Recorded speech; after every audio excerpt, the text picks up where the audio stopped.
एक ऐसे मेंटोर से इंट्रोड्यूस करवाने जा रहा हूँ जो 21 एसएसबी भोपाल के एक्स जीटी ऑफिसर रह चुके। बहुत बड़ा कंफ्यूजन, क्यूरियोसिटी और एक कहीं ना कहीं डर होता है स्टूडेंट्स के मन में इंग्लिश लैंग्वेज को लेकर। में एक ऐसी सिचुएशन दी जाती है जहाँ पर ऐसा लगता है कि there is no way out. तो उसमें क्या देखा जाता है सर? अब एक आखिरी सवाल, आखिर ये सब क्यों सिर्फ रिटन एग्जामिनेशन के बेसिस पे या सिर्फ फिजिकल मेडिकल कैपेबिलिटी के बेसिस पे किसी को सिलेक्ट नहीं करते? जय हिंद दोस्तों, अब आप हमारी रिटन एग्जामिनेशन के लिए तैयारी करवाने वाली टीम के साथ तो मिल ही चुके हो, जो आपको मेंटोर करेंगी रिटन एग्जामिनेशन क्वालिफाई करने के लिए। लेकिन डिफेंस फोर्सेस को ज्वाइन करने के लिए सिर्फ रिटन एग्जामिनेशन क्वालिफाई करना पूरा नहीं होता, बल्कि उसी के साथ एक बहुत महत्वपूर्ण पड़ाव होता है जिसको हम कहते हैं एसएसबी यानी कि सर्विसेज सिलेक्शन बोर्ड। और ये डिफेंस एस्पायरेंट्स के लिए बड़ी टेढ़ी खीर मानी जाती है। और इसीलिए आज मैं आपको और आपके लिए एक ऐसे मेंटोर से इंट्रोड्यूस करवाने जा रहा हूँ जो 21 एसएसबी भोपाल के एक्स जीटी ऑफिसर रह चुके, साथ ही 11 एसएसबी इलाहाबाद के भी एक्स जीटी ऑफिसर रह चुके, जिन्होंने defence institute of psychological research में डेफिशिएंसी ऑफ ऑफिसर्स के ऊपर एक रिसर्च करी हुई है। और साथ ही वो सिग्नल कोर के अंदर लेफ्टिनेंट कर्नल की रैंक पे सर्विस भी दे चुके हैं। मैं स्वागत करता हूँ lieutenant colonel Ganesh Babu sir का। सर, बहुत बहुत स्वागत है आपका and I am really glad to meet you. Thank you. तो सर, आप यहाँ पे आ गए हैं और बहुत सारे स्टूडेंट्स बहुत सारे क्यूरियोसिटी और बहुत सारे क्वेश्चंस के साथ रेडी हैं। तो उनके बिहाफ पे मैं आपसे बहुत सारे सवाल पूछना चाहता हूँ ताकि एसएसबी को लेकर बहुत सारी जो भ्रांतियाँ हैं या कुछ ऐसी ज़रूरी चीज़ें हैं जो उन्हें पता होनी चाहिए, वो आपके माध्यम से, आपके थ्रू स्टूडेंट्स तक पहुँचाई जा सके। श्योर। तो सर, मेरा पहला सवाल आपसे ये है कि एसएसबी का जो पूरा प्रोसेस होता है, वो प्रोसेस की तैयारी या उस एग्जामिनेशन की तैयारी के लिए स्टूडेंट्स के दिमाग में एक बात होती है 15 ऑफिसर लाइक क्वालिटीज़। सर, ये क्या होता है और स्टूडेंट्स के लिए कितना इंपॉर्टेंट होता है? क्या उनको उसके ऊपर ध्यान देना चाहिए या नहीं? जैसा कि मुक्ता ने बोला, service selection board interview it is an important stage because जो कि आपके रिटन क्लियर होने के बाद आता है। And anyone who wants to become an officer in the Indian arm forces except for 3 people, AMC में डॉक्टर्स एंड डेंटिस्ट एंड अगर मिलिट्री नर्सिंग सर्विस में आना है उनको एसएसबी देना नहीं पड़ता। बाकी हर किसी को सर्विस सिलेक्शन बोर्ड इंटरव्यू देना पड़ता है। एंड जैसे आपने बोला कि OLQs के बारे में, देयर इज़ अ मिसकंसेप्शन कि ये 15 OLQs क्या ये जानना चाहिए, क्या इसको डेवलप करना है। Now let's clear it. First of all, इसको एसएसबी को समझना तो आपको 2 स्टेज में समझ सकते हो। 2 क्वेश्चन है, what is being tested in the SSB, and second question is how it is being tested in the SSB. So what is being tested in the SSB? It is the personality of the candidates, candidate का व्यक्तित्व को। और उसको कैसे test कर रहे हैं? 3 testing tools को यूज करें, psychological test, interview and GTO, मानसा वाचा कर्मणा। ना आपने बोला 15 OLQ, क्या ये जानना चाहिए? एक्चुअली इसको जानने की जरूरत नहीं है। What you to understand is, अगर वो व्यक्तित्व का सिलेक्शन है तो एसएसबी जाने से पहले अपने व्यक्तित्व का विकास को करना है। अब व्यक्तित्व का विकास को करना है, you must understand there are 4 dimensions to your personality. One is the physical dimension, फौज में जा रहे हो, there has to be physical fitness. Second is the intellectual maturity, IQ, बुद्धि से। वन पार्ट आप लोग कर रहे हो जो कि एकेडमिक्स है। The second part is the intellectual quotient जो हम IQ बोलते हैं, जिसमें one of the major component is your practical problem solving skill. And the third component is the emotional dimension जिसको कि EQ बोलते हैं। So physical, intellectual, emotional, the last is the value quotient, strength of character. It is like, इसको समझने के लिए समझ लो एक टेबल है जिसके 4 टांग है, और अगर उसमें एक भी टांग इम्बैलेंस में आ जाए वो टेबल में बैलेंस नहीं आएगा। तो SSB is a personality based selection. OLQ को समझना, उसका डेफिनेशन को रखने से कुछ नहीं होगा। What needs to be done is to develop your personality in these 4 dimension, physical, intellectual, emotional, the value. जब इसमें आप डेवलप करोगे, इसका नेचुरल कॉन्सिक्वेंस है वो OLQ अपने आप मैनिफेस्ट होगा। मतलब गन्ने के जूस में रस भरने की जरूरत नहीं, वो रस होगा तो निकलेगा। सो OLQ को लेके जो मिसकंसेप्शन है, आई थिंक वो उसके ऊपर बहुत ज़्यादा तवज्जो देने की जरूरत नहीं है। What is required is to develop yourself as a person. और मैं ये भी कहूँगा आपसे कि सर, आपको ये भी सिखाएंगे कि इस गन्ने के अंदर रस भरना कैसे है। नहीं, गन्ने के अंदर भरना कैसा, that is true. Actually personality का फॉर्मेशन माँ के गर्भ से शुरू हो जाता है। इनफैक्ट जेनेटिक कोड बायोलॉजी में XY क्रोमोसोम सुना होगा। The parenting, the social environment, the kind of schooling, आपका पेरेंट्स का एजुकेशन, आपका financial status, the nature of friends. आपने CIQ जो इंटरव्यू के CIQ के क्वेश्चंस है उसमें देखा होगा, there are separate parts, parents है, एजुकेशन है, फैमिली है, friends है, hobbies, interests. So there are so many factors that are influencing our personality. So yes, it is a complex process of development. It's a lifelong process. So इसकी समझ definitely will help you to build up what is expected from the SSB. I think sir इस topic के ऊपर हम बहुत लंबी बातचीत कर सकते हैं, Absolutely. लेकिन मैं अभी और भी ऐसे क्वेश्चंस हैं जो कि स्टूडेंट्स के मन में रहते हैं, क्यूरियोसिटीज रहती, कन्फ्यूजन्स रहते हैं, Correct. तो वो भी आपके सामने रखना चाहूँगा। और एक बहुत बड़ा कन्फ्यूजन, क्यूरियोसिटी और एक कहीं ना कहीं डर होता है स्टूडेंट्स के मन में इंग्लिश लैंग्वेज को लेके, Correct. क्योंकि हमारे बहुत सारे ऐसे एस्पायरेंट्स हैं जो छोटे शहरों और गाँव में रहते हैं और वहाँ से तैयारी कर रहे हैं, उनको उतना अच्छा एक्सपोजर नहीं मिल पाता इंग्लिश का, और उन्हें ऐसा लगता है कि अगर हम इंग्लिश ठीक से नहीं बोल पाएंगे तो शायद हमारा SSB में रिकमेंडेशन नहीं होगा। वहीं कई स्टूडेंट्स ऐसे होते हैं जिनकी इंग्लिश बहुत अच्छी होती है और उनको लगता है कि क्योंकि हम बहुत अच्छी इंग्लिश बोलते तो हमारा रिकमेंडेशन तो हो ही जाएगा। Absolutely. तो सर प्लीज़ इसके बारे में कुछ क्लैरिटी दीजिए। सबसे पहले तो इंग्लिश इज अ लैंग्वेज, जैसे अभी हम इंग्लिश और हिंदी में बात कर रहे हैं, भाषा एक माध्यम है अपने विचारों को व्यक्त करने के लिए। तो इम्पोर्टेंट इज विचार। Now the question is English important और हिंदी से चल जाएगा? Hard truth is English is required. And हो सकता है एक्सेप्शन में एक दो बच्चे अगर हिंदी में निकल भी गए, it is not a rule. So it is important that you develop your communication skill and that too in English. It is important. इसमें मतलब इसमें शॉर्टकट मारने का कोई मीनिंग नहीं है। If you're a serious aspirant, you must develop it. इसमें एक क्वेश्चन और ऐड करूंगा मैं सर कि बहुत सारे ऐसे स्टूडेंट्स होते हैं जिनको उतना अच्छा एक्सपोजर नहीं मिल सकता, कि कोई छोटे से गांव का स्टूडेंट है और वो दिल्ली में रहने वाले किसी अर्बनाइज्ड स्टूडेंट के जैसी इंग्लिश नहीं बोल सकता, तो वो उससे कम भी अगर इंग्लिश में प्रोफिशिएंसी रखता है तो क्या उसके लिए कोई चांस है? There is definitely a chance, और वो इसलिए है because when you see the PIQ of the candidate, हमें पता है इसका बैकग्राउंड क्या है और उस बैकग्राउंड में क्या इंफ्रास्ट्रक्चर वहाँ पे वो होगा। What is not acceptable is अगर कंटेंट में डेफिशिएंसी है और लैंग्वेज भी नहीं है, then you can say कि बंदूक भी नहीं है और गोली भी नहीं है, it will affect. So help तो करेगा, but he has to improve it. Sir I must say one thing, आप बहुत बढ़िया एग्जांपल्स से बातों को कंक्लूड कर देते हैं। गन्ने में रस, बंदूक की गोली। या बंदूक इज अ लैंग्वेज एंड गोली इज द कंटेंट। तो कंटेंट भी नहीं है और बंदूक में नहीं, फिर तो मुश्किल है। सर अब मौका मिला है तो मैं और भी सवाल पूछूंगा आपसे, और इनफैक्ट मैं सवाल इस तरह से पूछूंगा कि पूरी SSB की प्रोसेस को मैं कवर कर सकूं और स्टूडेंट्स को एक क्लैरिटी दे सकूं। तो सबसे पहले सर मैं बात करना चाहूँगा साइक टेस्ट की। Yes. उसको लेकर बहुत कन्फ्यूजन होता है। Correct. और students have no idea whatsoever कि हो क्या रहा है, पूछ क्या रहे हैं, जानना क्या चाहते हैं। तो सर ये SRT, PPT, TAT ये सब क्या होता है और क्या रिक्वायरमेंट होती है कि स्टूडेंट को खुद के लिए क्या करना चाहिए कि वो एक बेहतर साइकोलॉजी डेवलप कर सके मिलिट्री लीडरशिप के लिए? Now psychological test is actually most complexest of the all three technique, और उसमें भी जो TAT वाला पोर्शन है। पहली बात तो जैसे आप एकेडमिक टेस्ट, आपने जैसे अपना NDA written, it's an academic test जहाँ क्वेश्चन देते हैं, आप आंसर लिखते हो। In psychological test what is presented is not question, it is stimulus to which you have to respond, and between the stimulus and the response you have the freedom of choice, चुनाव करने की क्षमता या शक्ति। What they have to develop is ये freedom of choice कैसे exercise कर रहे हैं। Now unfortunately what is happening is conventional coaching जो SSB में 14 डेज का होता है, और वहाँ पे 14 डेज में they get to know the process कि SSB का प्रोसेस क्या है, लेकिन पर्सनालिटी डेवलपमेंट के नाम से पर्सनालिटी डेवलपमेंट ना करके रिस्पॉन्स ठीक करते हैं। लिखना कैसे स्टोरी, हमें स्टोरी लिखना नहीं ठीक करना, हमें सोचना कैसे सिखाना है। जब सोच ठीक हो जाएगा तो जो लिखना है वो अपने आप ठीक हो जाएगा।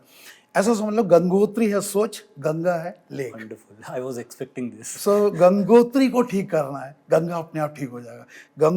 गंगोत्री को टच नहीं करो, सोचा गंगा ठीक हो जाएगा, वो नहीं होगा।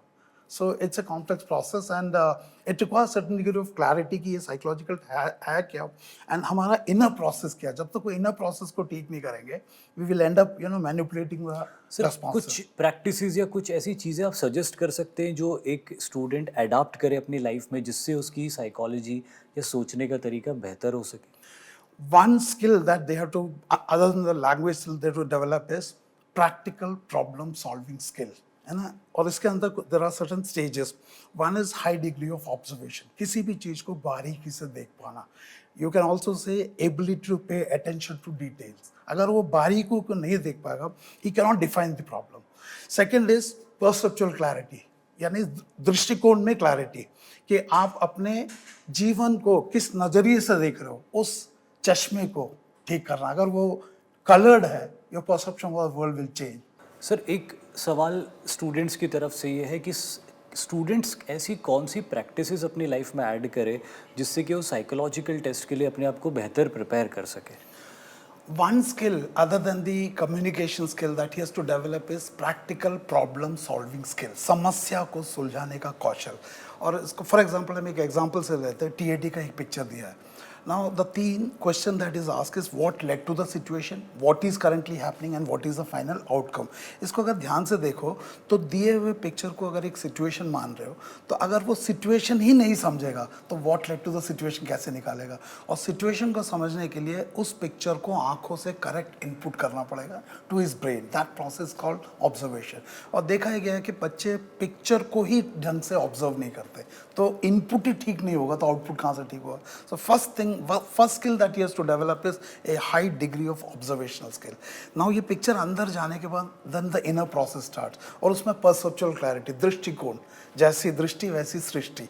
अगर आपने कोचिंग के इनपुट्स डाले हुए हैं, टिप्स एंड ट्रिप्स डाले हुए, तो इनपुट जो भी हो, ये बायस उसमें प्ले करना शुरू कर देगा. Once you have identify the problem and define the problem, उसके बाद आपको पता होना चाहिए कि इस प्रॉब्लम का अंत क्या चाहिए.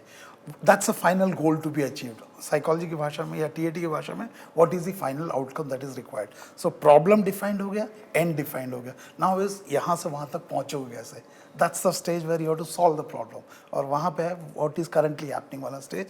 So you should know कि अगर ये problem है और वो आपको end result चाहिए, what are the options required. विकल्प क्या है मेरे पास, उन विकल्प को evaluate करना, उन evaluate करके अगर आपके अंदर कोई inner conflicts है, उन conflicts को resolve करके best option को select करना, which is called the decision making process.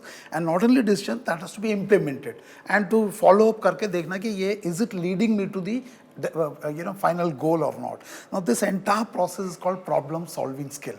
इस skill को develop किए बिना हम रट ले तो हम इस पूरे process को bypass करके ready-made solution लिख रहे हो.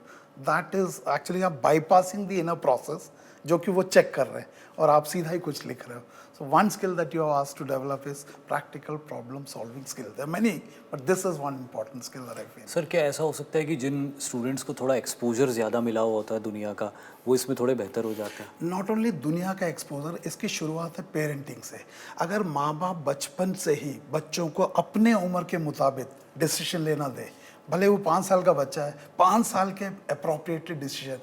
होता क्या है, ओवर पैम्पर्ड चिल्ड्रन होते हैं बच्चे, माँ बाप सब कुछ उनको करके देते हैं, तो उनके एज अप्रोप्रिएट निर्णय लेने की क्षमता डेवलप नहीं होती. आजकल पेरेंट्स के पास पैसा ज़्यादा है, समय नहीं है, so everything they will materially दे देते हैं.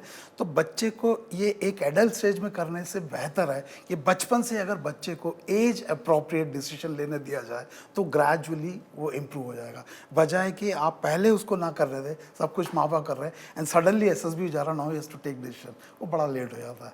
सो it can be develop but the process is not starting from SSB, it has to start from parenting. I am sure कि सर के आने वाले सेशंस के अंदर इस बारे में यानी कि साइकोलॉजिकल टेस्ट के बारे में आपको और ज़्यादा इन्फॉर्मेशन मिल पाएगी और अब आप किसी भी स्टेज में हो वहाँ से आप ग्रो कर पाओगे. लेकिन सर आगे बढ़ते हैं और एक बहुत इंपॉर्टेंट स्टेज होता है एसएसबी के अंदर जिसको हम कहते हैं पर्सनल इंटरव्यू. करेक्ट. और पर्सनल इंटरव्यू मुझे ऐसा लगता है कि बहुत क्रूशल होता है. और किस आधार पे होता है सर पर्सनल इंटरव्यू और क्या बातें ध्यान रखनी चाहिए कैंडिडेट को? आपने इससे पहले आपने साइकोलॉजिकल टेस्ट में बोला है, इसको मानसा बोलते हैं एंड मानसा या इसको प्रोजेक्टिव टेक्निक बोलते हैं.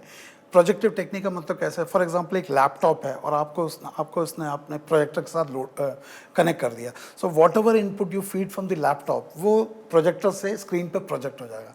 उसी का इक्विवेलेंट है कि स्टिमुलस टीएटी देने के बाद आपके ब्रेन में कुछ थॉट पैटर्न बनता है और उसको आप कागज में लिख देते हो. सो कागज में जो भी हो रहा है, it's a projection of what's happening in your mind.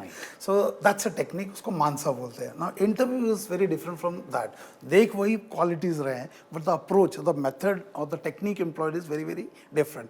इसमें क्या करते हैं, कैंडिडेट के डेट ऑफ बर्थ से लेके आज तक के जो लाइफ स्पैन है उसको छोटे छोटे पार्ट्स में, डिफरेंट डोमेन्स में बांट देते हैं. फॉर एग्जाम्पल उसका एजुकेशन, उसका फैमिली, उसका फ्रेंड्स, उसका हॉबीज एंड इंटरेस्ट, उसका करंट अफेयर्स, जीके, डिफरेंट, मतलब लाइफ को डिफरेंट पार्ट्स में डिफरेंशिएट कर देते हैं.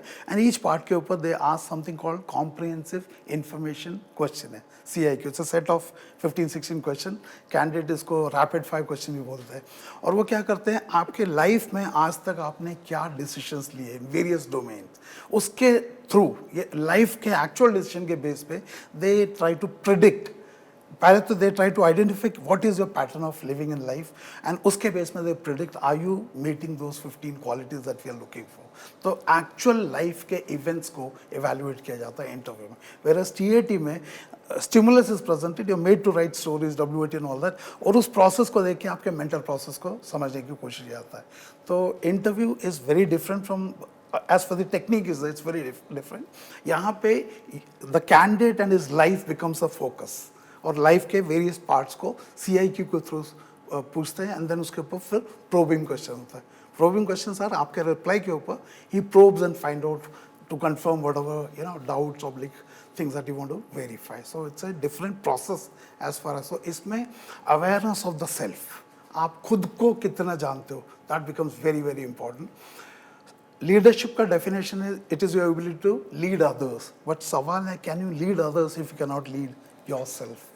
So self awareness becomes very very important. It is important in all the technique, but definitely in interview technique, because everything is on self. So that's the key area. और sir pressure भी बहुत ज़्यादा होता है क्योंकि एक officer बैठे हुए होते हैं, इंटरव्यू कर रहे होते हैं. प्रेशर होता है because it's a formal environment. वो भले ही सिविल ड्रेस में होता है, but you know is a brigadier और major general oblique a colonel. And pressure का एक सोल्यूशन है, the better prepared you are, better you can handle pressure. तो अगर आप युद्ध में जा रहे हो, अगर आपकी बंदूक ठीक है, आपके ड्रिल्स ठीक है, आपके एम्यूनिशन है, आपको डर कम लगेगा बिकॉज कॉन्फिडेंट. बट अगर आपका बंदूक ठीक नहीं है, गोली नहीं है, naturally you will be under pressure. यानी कि आप ये कह रहे हैं कि मॉक इंटरव्यूज के through, not only mock interview, the better you prepare yourself. Mock interview में you will put through the process, but then what to speak, उसके लिए you should know who you are.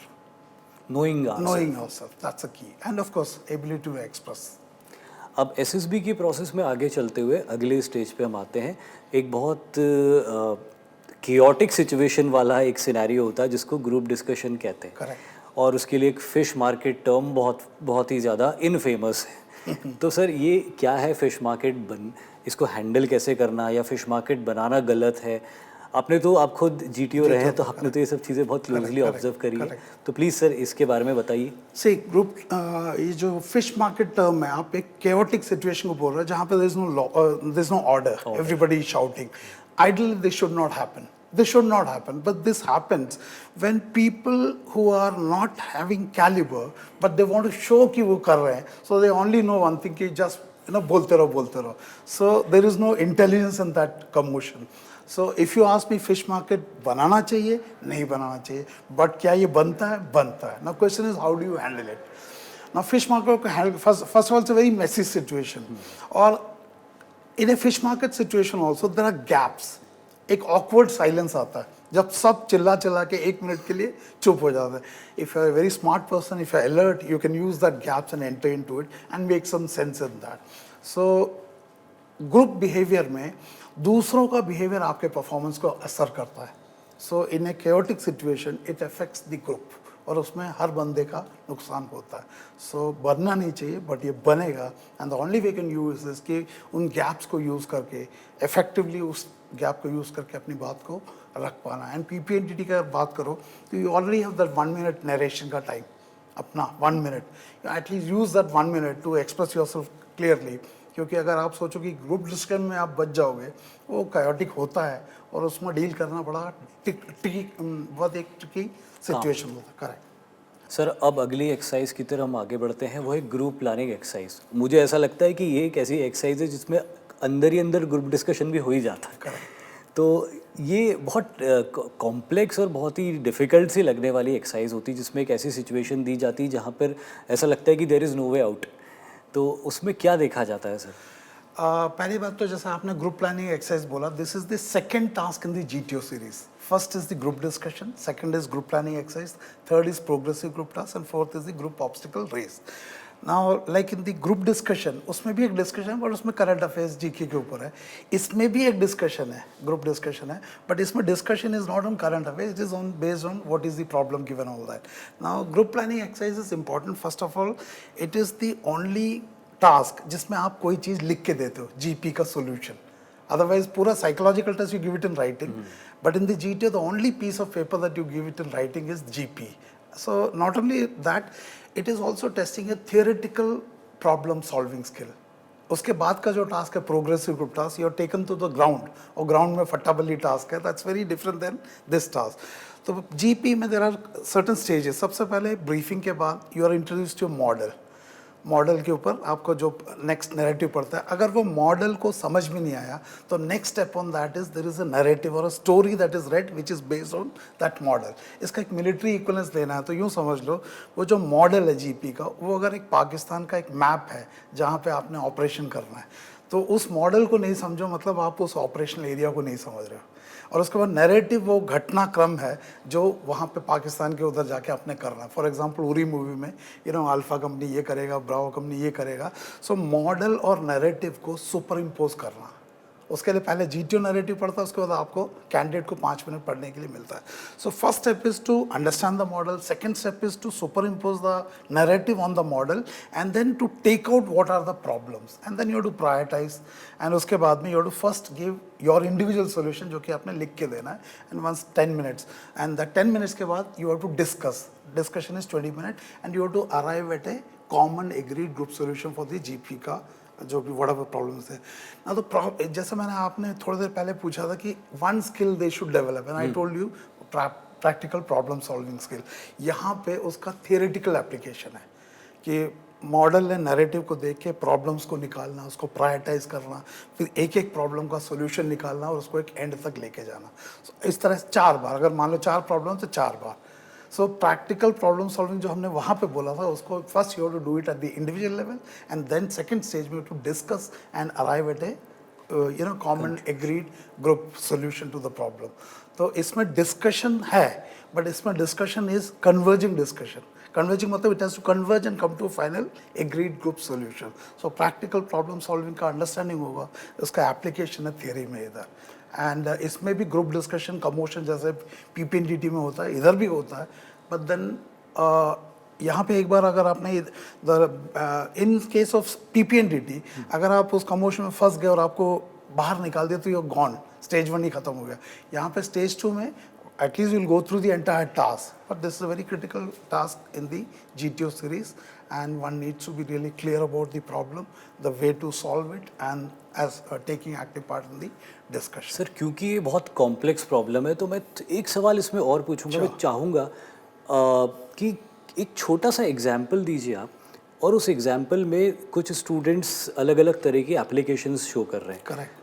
किस student को आप reject करेंगे और किसको आप रेकमेंड करेंगे? See, it's not about her GP के बेस में सेलेक्ट एंड रेकमेंड या नॉन रेकमेंड की बात नहीं है. किसी भी एक प्रॉब्लम का बहुत सारे लोग बहुत तरीके से उसको सॉल्व कर सकते हैं. So we are not looking for any perfect solution. What are we looking is, are you understanding कि कैसे डिटेल्स में बात करना है, do you accept others point of view, अगर आपको लगता है उनका लॉजिकल पॉइंट है, are you willing to replace your and take. So it's not only the problem that we are looking, it's all we are looking the process by which you are doing the discussion. So there is no ऐसा कुछ नहीं कि perfect solution है. किसी भी चीज़ का multiple वे से हम कर सकते हैं. जैसा मैथ्स का सवाल ही आपका, उसको आप 2-3 तरीके से कर सकते हैं. कि इसी तरह से any problem can be handle in multiple way. So we are not looking for any perfect solution, we are looking for solution that you can discuss, align and then come to a common solution. So perfect solution we are not looking. अगर मैं दूसरे words में इसको बताऊं तो क्या आप ये देखते हैं कि अप्रोच कैसा है? Absolutely. Task is important, task से भी ज़्यादा इम्पॉर्टेंट है candidate and how he handles, conflict कैसे करता है. You know he has a desire कि उसका कोई बात जो है उसमें सोल्यूशन में आ जाए, बट हो सकता है वो दूसरे नहीं मान रहे. How does he resolve those conflict? So it is not only the solution part, it is also the interpersonal part. How does he you know align. इसमें ग्रुप डिस्कशन में क्या यानी GTO के टास्क में क्या होता है, others behaviour influences you, others behavior influence you and your behavior influences others. So उस environment में how do you function? So it is a candidate's ability to function in a group. Whereas in case of psychological, it is your ability to function in isolation. It is testing your personality in isolation. एक class में बैठते सॉलो but he is doing with himself. But in case of GTO, others are interacting with you. So interpersonal skills, there are so many things that not only the problem solving part. अच्छा, एक और question sir, कि बहुत सारे students ये मानते हैं कि अगर हम SSB के लिए प्रेपरेशन कर रहे हैं तो जब तक फट्टा बल्ली हाथ में नहीं लेंगे हमारी SSB की प्रेपरेशन पूरी मुकम्मल नहीं होती. क्या ये ज़रूरी है सर? हाँ भी है, नहीं भी है ना. इसलिए है ये 4 टास्क जिसके बारे में आपने बोला है. एक है प्रोग्रेसिव ग्रुप टास्क जो कि फर्स्ट है, next half group task, next command task and final group task. Command task में हर बंदा इंडिविजुअली ही gets 15 minutes and he has to do that whatever task in 50 minutes, and by the end of the 50 minutes the result is actually decided by the GTO whether he is recommended or not. Now what you have to understand, these 4 tasks, PGT, HGT, command task and FGTs, these are practical problem solving tasks जिसमें कि ground में you know start line finish and all that. इस task में there are 2 things, actually all of them. The first part is the creation of idea. The second part is execution of the idea. So you cannot execute the idea if you cannot create. And creation is a mental process. Now, unfortunately, बच्चों को ये लगता है फट्टा जिसने उठा दिया, जिसने लगा दिया, जिसके हाथ में फट्टा वो लीडर. No, it's not. अगर मैं आपसे पूछूं ताजमहल किसने बनाया तो बोलेंगे शाहजहां ने. शाहजहां नहीं बनाया, बनाया मजदूरों ने, बनवाया शाहजहां ने. तो यहाँ पे भी there is a person who is physically executing. There is a person who is creating it and communicating. And leadership is your ability to communicate ideas and others follow it. So सिर्फ फट्टा बल्ली उठा के करना is not the idea. The creation के ऊपर तो वहाँ पे important आता है the ability to analyze structures. Structures को आप कैसे analyze करते हो, कैसे idea को create करते हो, and then comes communication and then implementation. So it is important, but the way it is being understood by candidates, there is a distortion. ये सवाल मैंने इसीलिए पूछा था सर आपसे कि बहुत सारे ऐसे स्टूडेंट्स हैं जो आपके जैसे मेंटोर्स से गाइडेंस लेके ऑनलाइन ही अपने आप को बेहतर बना के अपने आप को SSB के लिए प्रिपेयर करने की तैयारी कर रहे होते हैं. उनको कभी शायद लाइफ में मौका नहीं मिलेगा कि वो किसी ग्राउंड में जाके इन प्रैक्टिसेस को प्रैक्टिस कर पाएँ SSB के पहले. तो क्या जिसने कभी वो प्रैक्टिस करी नहीं हो SSB में जाने से पहले, कहीं ऐसा तो नहीं कि उसको रिकमेंडेशन नहीं मिलेगा या वो ठीक से नहीं कर पाएगा उस practice? I give an example. जैसे हम लोग फौज में होते हैं तो हमें पहले टारगेट में फायरिंग कराते हैं. टारगेट में मैंने पूरा 30 साल सर्विस किया आर्मी में और टारगेट में ही फायर किया. मैंने कभी पाकिस्तानी पे नक्सलाइट पे नहीं किया.